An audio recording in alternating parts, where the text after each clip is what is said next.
250407 Mohamed Nohing dan 5 yang lain terhadap pengarah tanah dan galian negeri Pahang dan 3 yang lain.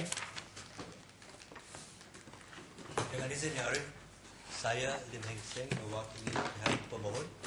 Bersama-sama saya adalah para Nadia Hashim, Datuk Rama dan S. Yogeswaran. Mewakili pihak responden pertama dan kedua adalah Tuan Kamal Azra dan Tuan Nur Hisham Kamal Ismail Yang Arif, mewakili pihak responden ketiga dan keempat. Hari ini adalah untuk keputusan Yang Arif.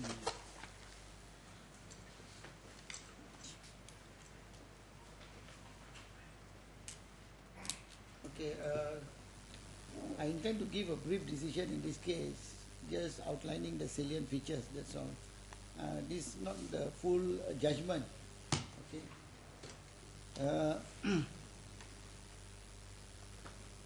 In this case, where the applicants, they are not here. They are here, Yang Arif. Okay, they can sit in Sila front lah.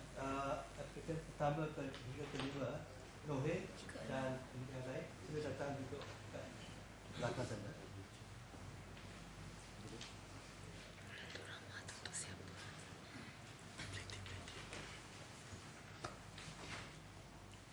Just perhaps to clarify, Arif, there are at least 5 submissions before Arif. Yes. Okay, in this case, okay, duduk. In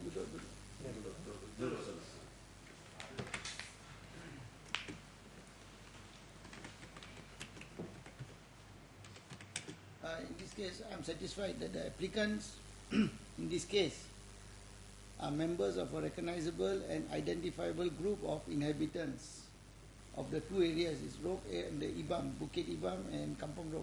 Is that correct? And they are called the Semelai. Okay.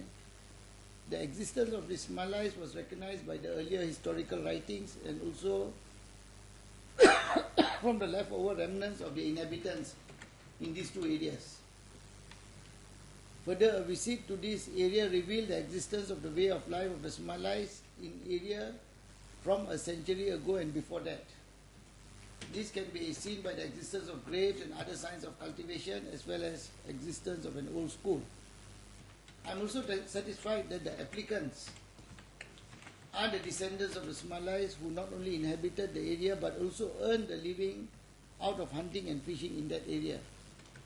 I also observed from the evidence given that roaming and foraging the jungle and rivers is a inbuilt cultural and customary practice of the Semelai. In short, the Semelai forage the jungle not only to earn a living but to satisfy their natural instincts. The question that arises is whether the inhabitants and customary practices of the natives confers upon them the right over the land inhabited. By virtue of the principle of stare decisis, I am bound by the decisions of the higher court on this matter, which recognize common law rights over the land of the natives.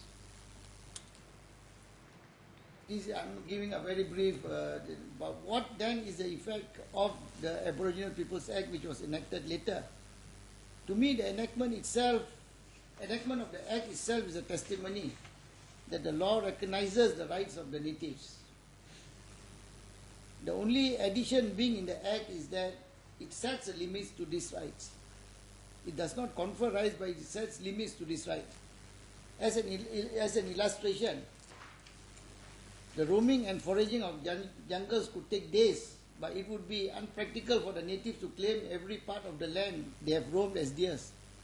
A limit has to be set taking into consideration factors, for example, the areas where the natives could roam in a day from dawn to dusk. And then another issue is whether the efforts of the government to relocate and offer jobs enough to extinguish the rights to roam and forage. To me, the instinct to roam and forage is inbuilt and can be likened to a situation like of a fisherman. It is difficult to keep a fisherman from fishing. It is not only a question of earning a living but a natural instinct. To me, this instinct cannot be extinguished by providing better living standards or regular jobs. The next point I considered is when do the rights to the land accrue. To me, the right accrues the day the Semelai started inhabiting the land. From the historical facts, the Semelais occupied and inhabited the land even before the arrival of other inhabitants, including the Malays. This answers the issues of both the Malay reserve land and the Felkra cultivation. In my mind, both are subject to and subservient to the customary rights of the Semelais. And to what area of the land the Semelais have a right is another subject matter in this case.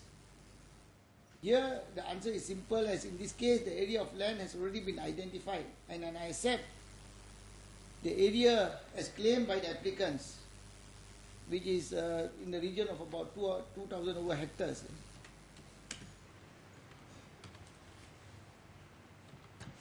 Taking into account these above factors,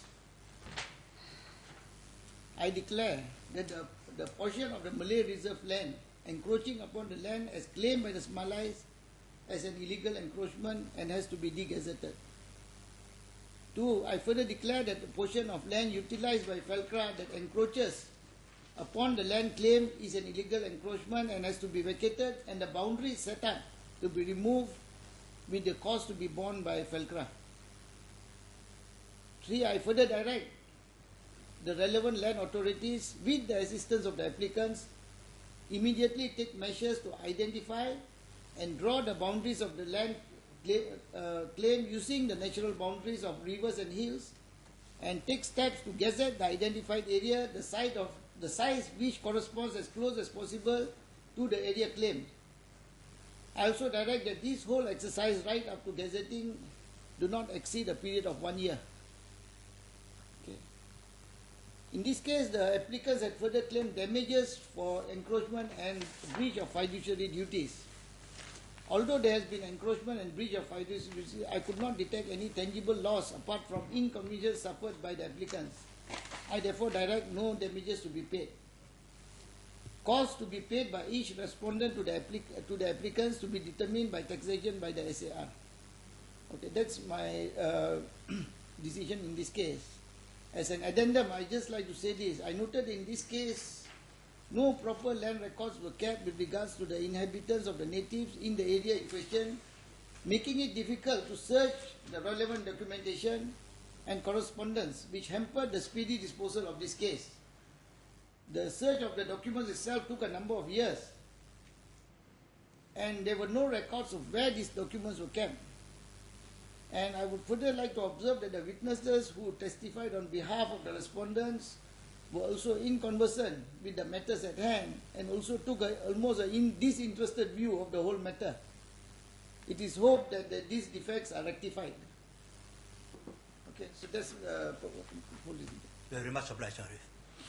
Terima kasih. Terima kasih.